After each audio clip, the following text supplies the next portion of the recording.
एक बार गांव में एक किसान था। वो अक्सर अपने खेतों की वजह से बहुत परेशान रहता था और भगवान से शिकायत करता रहता था। एक दिन वो बहुत परेशान हो गया। उसने भगवान से शिकायत की और कहा, हे भगवान, मेरी फसल अच्छे से क्यों नहीं होती है? आप मेरे कहे अनुसार मौसम कर दो, फिर हम सभी किसान अन्न के भंडार भर देंगे। भगवान मुस्कुराए और कहा, ठीक है, आज से तुम्हारे अनुसार मौसम रखूंगा। किसान खुश हो गया। किसान ने अपने खेत में गेहूं की फसल बोई और उसने जब चाहा तब उसे धूप और बारिश मिली। समय बीता और फसल बड़ी हुई।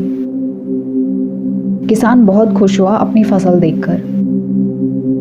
किसान अपने मन में ही कहने लगा कि भगवान को अब पता चलेगा कि एक अच्छी फसल के लिए क्या चीजें जरूरी हैं। वो फालतू में ही किसानों को परेशान करते रहते हैं। किसान फसल काटने के लिए अपने खेत पहुंचा। उसने गेहूं की बालियों को हाथ लगाया तो वो घबरा गया। उसने देखा कि किसी भी पौधे की बालियों में एक भी गेहूं का दाना नहीं था। किसान परेशान होकर भगवान से फिर बोला कि भगवान, ऐसा क्यों किया? मैंने तो सब कुछ सही किया था, सब कुछ सही टाइम पर किया। तो भगवान ने कहा, ऐसा तो होना ही था,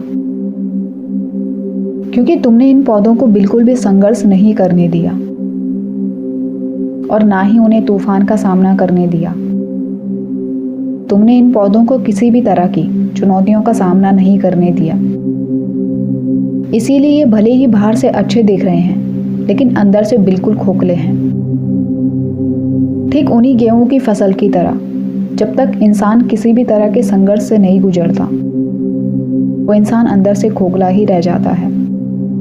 उसके जीवन के संघर्ष उसके लिए नए रास्ते खोलती है।